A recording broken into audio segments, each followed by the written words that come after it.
Bonjour et bienvenue dans cette vidéo que j'ai faite pour vous expliquer un petit peu comment arriver à progresser en vente.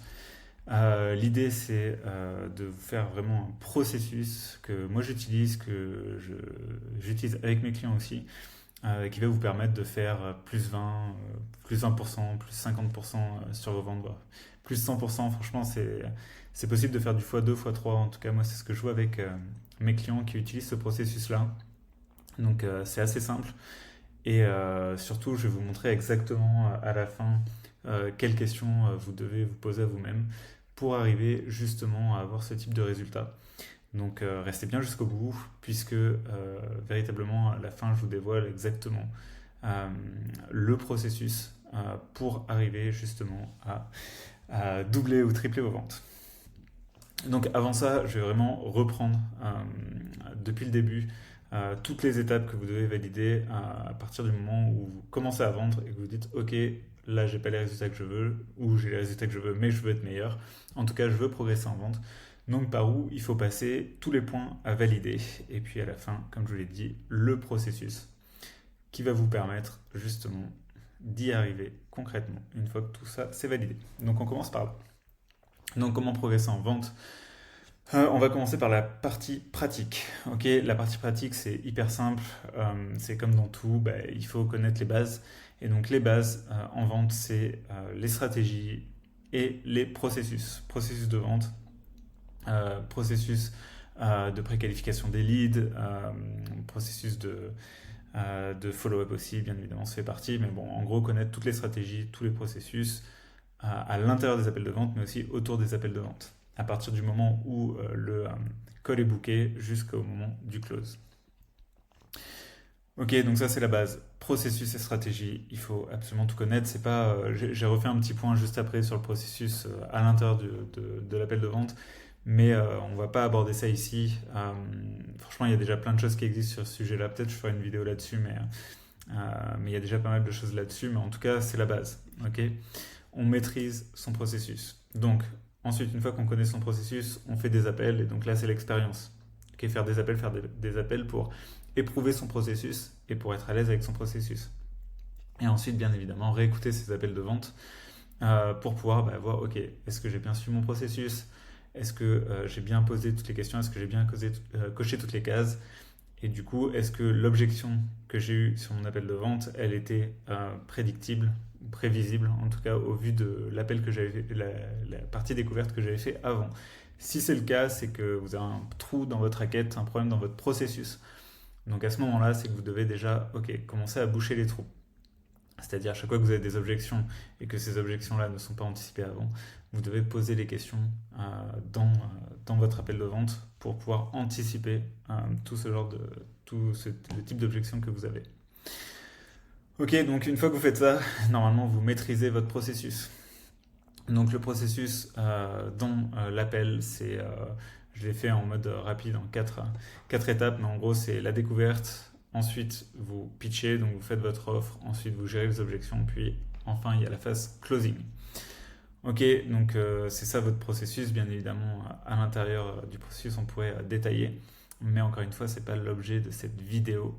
Ici je pars du principe que vous connaissez déjà vos processus de vente. Donc on va pas aborder ça maintenant. Donc ensuite, une fois que vous faites vos appels, la première question que vous vous posez, votre processus il est carré, vous avez posé du coup pourquoi je close ou pas. C'est-à-dire que si je close ou si je close pas, l'idée c'est de savoir pourquoi. Et donc là on va passer à la partie posture. Donc encore une fois, première partie pratique, deuxième partie posture. Donc on y va avec la partie posture. La première chose, c'est la certitude. Okay, la vente, c'est un transfert d'énergie, donc c'est un transfert de certitude. Et du coup, il faut que vous ayez de la certitude dans deux choses. Votre processus de vente, okay, premièrement, que vous croyez en ce que les méthodes et les techniques, les stratégies que vous utilisez, et aussi votre processus de transformation. Okay, le processus de transformation, c'est votre livraison, c'est-à-dire c'est votre programme, c'est la transformation que vous apportez à vos clients. Ok, pourquoi le processus de vente? Parce que si déjà vous n'êtes pas à l'aise avec les questions que vous posez, vous n'êtes pas à l'aise avec le processus dans lequel vous faites passer vos prospects, ça va être très très compliqué d'avoir de l'assurance et d'avoir de la certitude quand vous posez vos questions. D'accord? Et ça va vous faire un petit peu trembler. S'il y a une objection qui doit se loger quelque part, elle viendra se loger ici. D'accord? C'est à ce moment-là où vous allez avoir des choses, mais moi je veux pas qu'on me vende quelque chose ou ce genre d'objection qui viendront se loger exactement ici. Ensuite, pourquoi le processus de transformation? Bien évidemment, vos prospects, vous les amenez à devenir clients pour qu'ils atteignent leurs objectifs, pour qu'ils se transforment. Donc vous devez en avoir la certitude. Je sais que, en tout cas, moi, les clients que j'accompagne et moi-même, on n'est pas des scammers, donc c'est important d'avoir cette certitude, de savoir que ok, ce qu'on fait, c'est sérieux, c'est bien, et puis ça amène vraiment la transformation au client. Donc voilà au niveau de la certitude en termes de posture. Ensuite, il y a le rapport à la vente.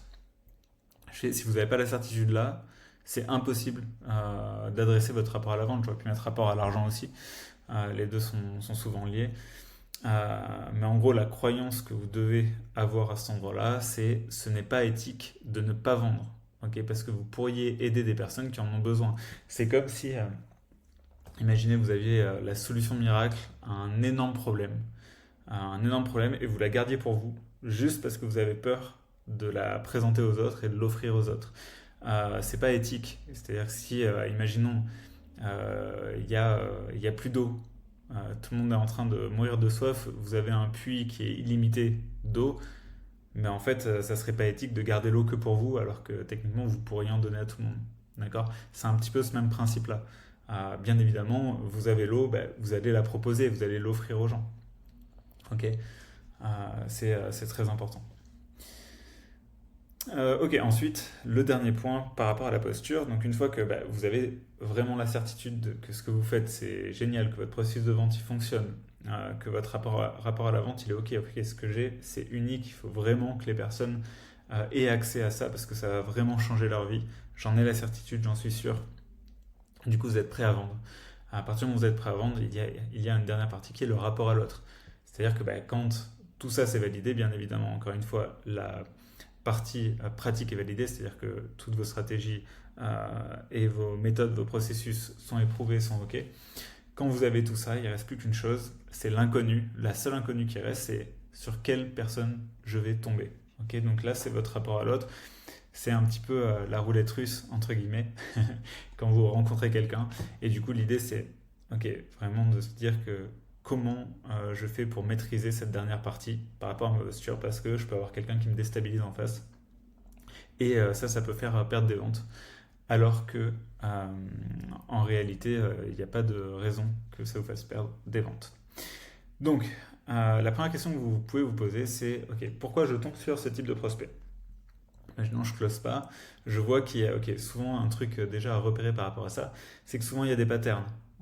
Vous allez pouvoir repérer les patterns, vous allez voir dire mais putain, j'ai tout le temps la même objection, ou tout le temps ça se passe de cette manière, ou tout le temps, ou 4 prospects sur 5 ils me disent ça, ou l'appel il part comme ça, ou voilà, il y a tel type d'objection, et pourtant, hop, j'apprends à gérer ces objections, mais à chaque fois je les gère, l'objection se déplace à un autre endroit, et en fait mes appels finissent toujours de la même manière, ou le prospect s'échappe.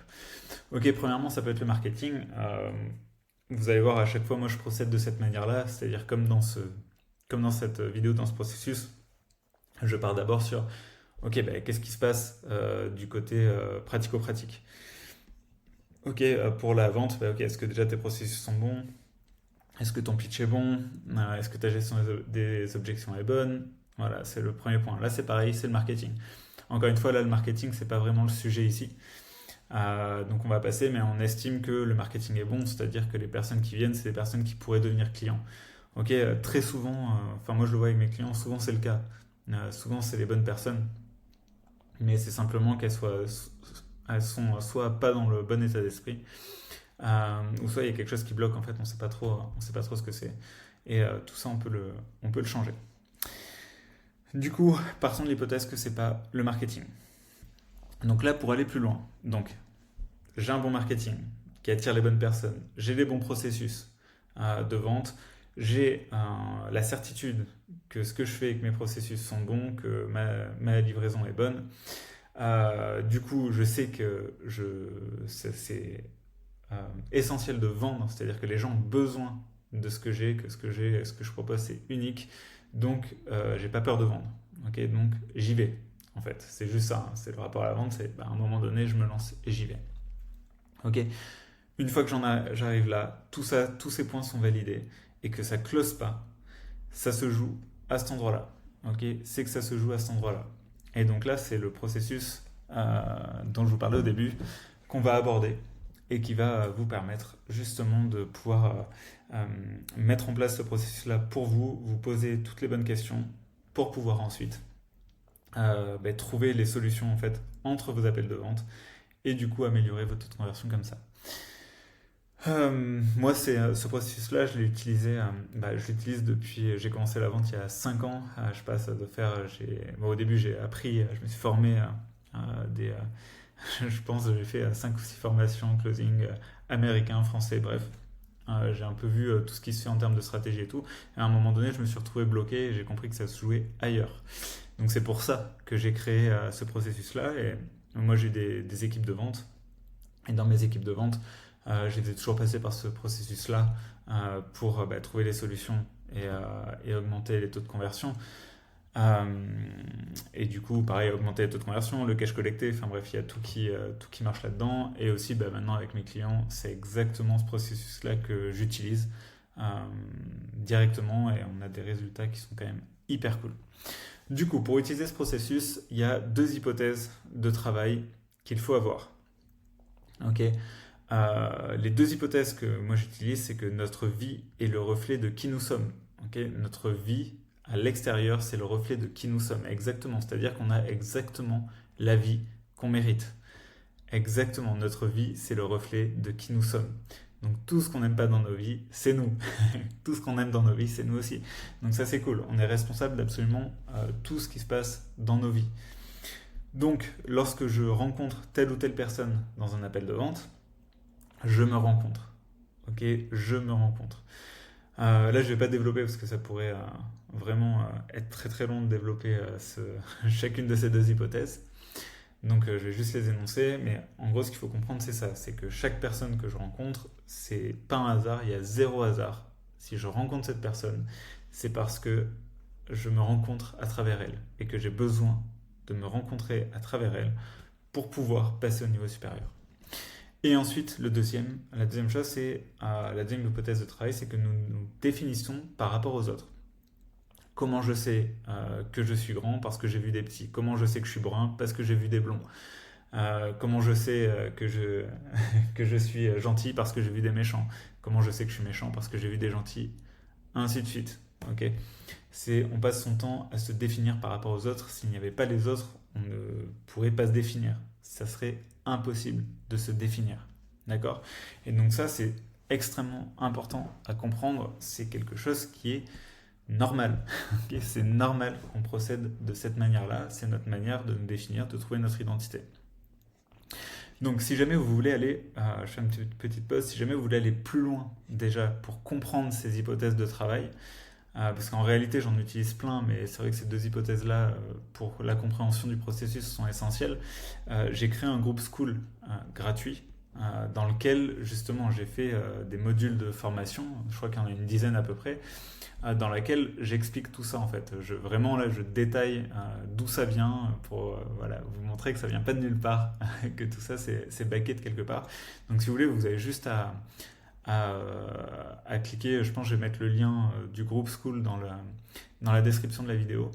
Vous avez simplement à cliquer dessus, vous demandez de rentrer, je crois qu'il y a 2 questions, je vous demande votre adresse mail et votre activité. Et vos objectifs. Voilà, il y a 3 questions, vous répondez aux questions et puis derrière vous rentrez dans le groupe, vous avez directement accès aux modules et vous pouvez aller les regarder sans aucun problème. D'ailleurs aussi dans le groupe je vais mettre la mind map, celle-ci là que vous avez là, je la mettrai aussi en accès libre, donc vous pourrez aller la consulter, la prendre et tout sans aucun problème. Voilà pour la petite pause. Du coup, si on se définit par rapport aux autres, en fait on passe notre temps à juger. Ok, on juge, on juge, on juge. Il faudrait peut-être croire qu'on juge pas, on juge, on fait que ça. C'est comme ça et on peut pas l'arrêter ça. Ok, c'est impossible. C'est impossible parce que dans notre vie, on se rencontre, sauf qu'on rencontre à l'extérieur les parties de nous qu'on a en déni, les parties de nous qu'on ne veut pas voir. Et pourquoi on ne veut pas les voir? Parce qu'elles nous dérangent. Ok, donc on va juger certains comportements à l'extérieur. Donc là, j'ai plein de choses dans un appel de vente, un comportement, une objection, un trait de caractère, une manière de parler, une intonation. Ça peut être n'importe quoi. Et en fait, ce jugement va automatiquement venir générer une émotion chez nous. Euh, enfin, en réalité, c'est l'émotion qui va venir générer le jugement, mais bon, peu importe. En gros, il y a les deux. C'est pour la reconnaître que j'ai mis émotion. Ok, et donc, lorsque vous spotez ça dans vos appels de vente, c'est-à-dire que vous voyez dans vos appels de vente, il y a un truc qui vous dérange. Ok, il y a un truc qui vous dérange dans l'appel, chez la personne, peu importe.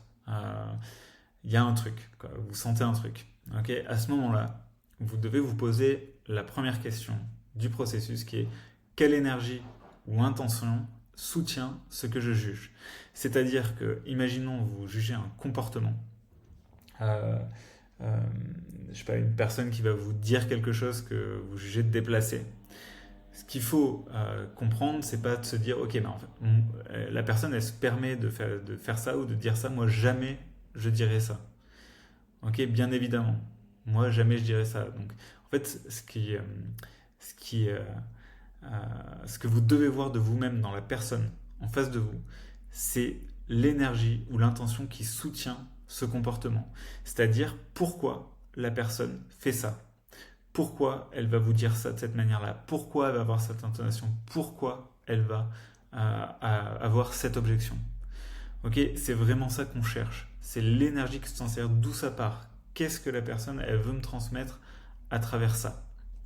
D'accord, c'est clair que si on s'arrête au comportement ou à l'objection, on va jamais aller plus loin en fait. On va rester là, on va dire bon bah c'est comme ça, en fait je pouvais rien faire. Qui est typiquement l'objection conjoint. Ok, bah il faut que j'en parle à mon conjoint. Vous imaginez vous êtes célibataire, vous allez dire bah ok bah en fait moi j'ai pas de conjoint donc quand je prends mes décisions je prends mes décisions donc moi je fais pas la même chose. D'accord. Maintenant, si on va chercher quelle est l'énergie qui sous-tend l'objection du conjoint, et admettons, c'est une peur. Il me semble que c'est l'exemple que j'ai pris à la fin. Ouais, c'est l'exemple que j'ai pris, donc on va le faire. On va le faire. Ah bah du coup j'ai anticipé, c'est exactement ce que je disais. Donc l'énergie qui soutient ce que vous jugez chez l'autre, donc ce qui soutient son comportement, quoi, c'est la même énergie que vous portez. Ok, ça c'est super important à comprendre. C'est pas le comportement que vous portez, vous n'avez pas le même comportement. Par contre, c'est la même énergie et là c'est du 100%, c'est-à-dire que c'est exactement la même, exactement. Ok, il y a pas, ça ne dévie pas d'un millimètre, c'est exactement la même. Ok, c'est pour ça que lorsqu'on a l'habitude de reconnaître ça, de reconnaître des patterns, hein, on le voit, en fait, on sait exactement du coup quelle est l'énergie. Du coup, la deuxième question que vous pouvez vous poser, parce que souvent c'est difficile de le voir directement. Ok. La deuxième question que vous pouvez vous poser, c'est ok, j'ai eu cette objection-là, je pense que c'est cette énergie-là qui sous-tendait ce comportement. D'accord. Du coup, où est-ce que dans ma vie j'exprime cette même énergie? Ok, où est-ce que dans ma vie j'exprime cette énergie et du coup ça génère un comportement peut-être différent, mais en tout cas un comportement similaire. Tac. Et donc ce que je mets là en dessous, c'est que vous portez votre énergie partout avec vous. C'est-à-dire que si la personne vous renvoie cette énergie, c'est que c'est l'énergie que vous portez et vous la portez partout. Donc ce que vous allez voir chez elle, vous le portez partout. C'est-à-dire que vous allez l'avoir dans votre couple, vous allez l'avoir dans votre famille, vous allez l'avoir dans votre business, vous allez l'avoir partout. Ok, partout, partout. Mais souvent, c'est qu'on l'a en déni, en fait, on ne le voit pas. Donc parfois, c'est plus facile de le voir ailleurs que par exemple dans le business, de voir le miroir direct. Je vais prendre un exemple, je pense que ce sera plus simple. Donc on va prendre effectivement l'objection du conjoint. Donc l'énergie qui sous-tend cette objection, admettons, ça peut être la peur de prendre un risque. J'ai peur de prendre un risque, du coup, hop, je m'échappe. Et je dis, ok, non, en fait, il faut que je demande à mon conjoint, et lui va me valider. Si il me valide, c'est bon, il prend le risque à ma place. Si lui me dit oui, en fait, c'est lui qui prend le risque, c'est lui qui prend la responsabilité. Du coup, moi, c'est lui qui y croira, donc moi, je peux échouer, je peux perdre. Et en fait, c'est ça l'idée derrière, c'est qu'en fait, ok, moi, je ne prends plus le risque. Et donc, la question que vous pouvez vous poser derrière, c'est ben, où dans ma vie j'ai peur d'échouer? Ok. Donc là, ça peut être dans le couple, ça peut être dans le travail, ça peut être dans la famille. Normalement, à ce moment-là, vous n'allez pas le voir. Mais échouer, ça veut dire quoi? Quand vous avez peur d'échouer, qu'est-ce qui se passe? C'est quoi les symptômes? Ben, c'est que vous ne vous engagez pas, vous n'osez pas être vulnérable, ok, parce que vous avez peur de perdre, peur de souffrir, euh, peur de prendre le risque de souffrir, peur d'échouer dans votre couple par exemple. Et en fait, vous voyez que c'est exactement la même énergie. Ok. Donc vous pouvez prendre un chemin détourné pour aller voir ce qui se passe en vous. Quelle est l'énergie que vous portez? Et quelle est, par le biais de ce prospect que vous avez là, qu'est-ce qui vient me montrer de moi? C'est toujours la question que je me pose. Qu'est-ce que cette personne vient me montrer de moi que je ne veux pas voir? Vu que je ne veux pas le voir, que je l'ai en déni, ça se manifeste à l'extérieur, dans la matière, dans ma vie. D'accord? Donc ça, c'est encore, on reprend les hypothèses, il faut aller sur le groupe School pour le voir. Vraiment, j'explique tout ça plus en détail. Donc, ce qui se passe ensuite, qu'est-ce que je fais avec tout ça? Une fois que j'ai capté ça, admettons, je vois que, bah putain, oui, c'est vrai, en fait, dans mon couple, je m'engage pas non plus. Ok. Là, j'ai eu un exemple récemment avec une cliente, donc je peux vous en parler. Très exactement, c'était la closeuse d'une cliente. Parce que dans mon mastermind, je coach aussi les équipes de vente de mes clients. Et ce qui se passait, c'est que cette fille, en l'occurrence, elle a eu pas mal de rétractations. Mais je crois, genre, c'était une dinguerie, quoi. Elle en a eu 3 ou 4, alors que bah, d'habitude, elle n'avait pas de rétractation. Là, elle en a eu 3 ou 4 en l'espace de 2 semaines. Donc à ce moment-là, il y a un pattern.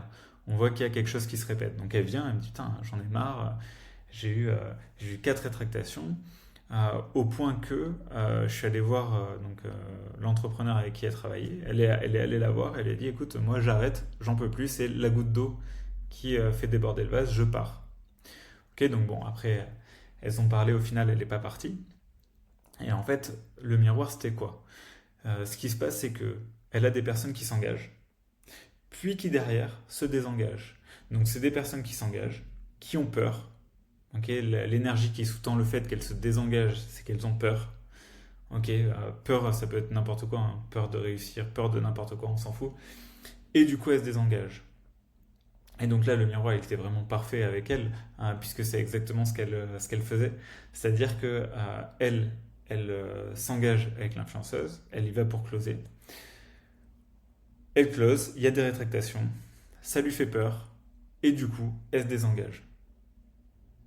Ok, elle a peur parce qu'elle va pas gagner sa vie, etc., etc., parce qu'elle a des rétractations. Peu importe.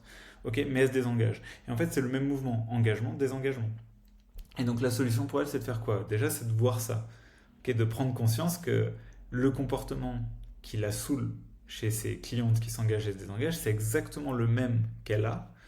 En plus, c'est pour ça que là, le miroir était facile, parce que le comportement est le même. C'est-à-dire que l'énergie qui sous-tend le comportement est le même, mais le comportement est lui aussi le même. Du coup, de voir ça, ça lui permet déjà de comprendre que, ok, en fait, je suis un petit peu comme elle. Je commence à comprendre. Et donc, l'idée pour elle après, c'est de faire quoi avec tout ça? En fait, ce qu'elle a besoin de faire, c'est de comprendre de quoi elle a peur. Ok, c'est-à-dire, mais j'ai peur de quoi? J'ai peur de quoi rester là? Et donc ça, c'est son travail à elle qu'on a fait ensemble pour le coup. On est allé voir sa peur. Ok, t'as peur de ça. On rationalise la peur. Et maintenant, qu'est-ce que tu fais avec cette peur? Parce que ta peur, elle va pas partir. Soit tu décides de t'engager à fond et tu avances avec la peur. Et c'est à ce moment-là où tu vas vivre l'émotion. C'est ce que je mets, c'est je regarde dans ma vie, je vis les émotions associées à ces peurs. Et donc je mets action malgré la peur. C'est-à-dire que l'émotion ne peut pas la vivre si on passe pas à l'action. Donc c'est à elle de prendre le risque en fait. Elle doit prendre le risque. Elle doit s'engager. Elle doit se montrer vulnérable. Elle doit faire ça. Et le moment où dans sa vie elle arrivera à le faire et qu'elle vivra l'émotion associée à ça, elle verra que du coup elle ne tombera plus sur des prospects qui se désengagent. Okay, ou alors ça deviendra anecdotique pour une autre raison. Okay, mais du coup c'est comme ça que ça se passe. C'est qu'à partir du moment où elle voit ça, elle met une action en fonction. De cette action va naître l'émotion qu'elle essaye de fuir en ne s'engageant pas, parce que en s'engageant, elle a peur de vivre son émotion, ok, de souffrir, c'est ça qui se passe en réalité, parce que la fin du truc c'est j'ai peur d'échouer, mais échouer pourquoi? On s'en fout d'échouer. Qu'est-ce que ça fait d'échouer? En fait, échouer ça fait souffrir. Ok, donc elle a peur de vivre cette émotion. Mais rien que le fait de s'engager et de prendre le risque va lui permettre de vivre cette émotion-là. Une fois qu'elle aura vécu cette émotion, c'est un petit peu, ça y est, encore une fois c'est dans le group school, mais ça libère les mémoires cellulaires. Et du coup, ça lui permet de nettoyer cette peur-là et du coup de continuer à avancer sans cette peur-là, ce qui fait que son énergie change instantanément et les personnes qu'elle rencontre, donc les prospects qu'elle rencontre, changent aussi. Ça peut paraître un petit peu perché, mais honnêtement, moi, c'est ça que j'utilise depuis des années. Ça marche vraiment super, super bien. Et ça, vous pouvez le faire dans la vente avec les prospects. Avec vos clients, c'est la même chose. Dans votre vie de tous les jours, c'est la même chose avec les gens que vous rencontrez. Le boulanger, par exemple. Ou peu importe. C'est la même chose. C'est la même chose, c'est la même chose. Donc voilà, bah écoutez, j'espère que ça vous aura aidé. Si vous avez des questions, n'hésitez pas à les mettre en commentaire. Vous pouvez aussi vous abonner. Je pense que je ferai des vidéos processus comme ça régulièrement pour essayer de vous amener vous amener vraiment des outils concrets que vous puissiez utiliser pour développer vos business. Parce que je me rends compte que en fait, il y a beaucoup d'entrepreneurs qui butent sur ce genre de choses. Moi, ce que je vois aussi, c'est beaucoup d'entrepreneurs qui n'arrivent pas en fait à manager leurs équipes, c'est-à-dire de vente, qui n'arrivent pas à justement trouver comment les faire progresser. Donc c'est pour ça que je voulais faire cette petite vidéo pour vous aider là-dedans. Et encore une fois, n'hésitez pas à aller sur le groupe School. Vraiment, ça va vous permettre de comprendre le pourquoi du comment et de pouvoir mieux utiliser ce processus-là. Donc voilà, n'hésitez pas. Et puis s'il y a des questions encore, n'hésitez pas à poster directement en commentaire. Sinon, il y a aussi mon Instagram sur lequel vous pouvez directement me contacter. Ou alors le groupe School aussi, où vous pourrez me contacter directement. Voilà, bonne journée à tous.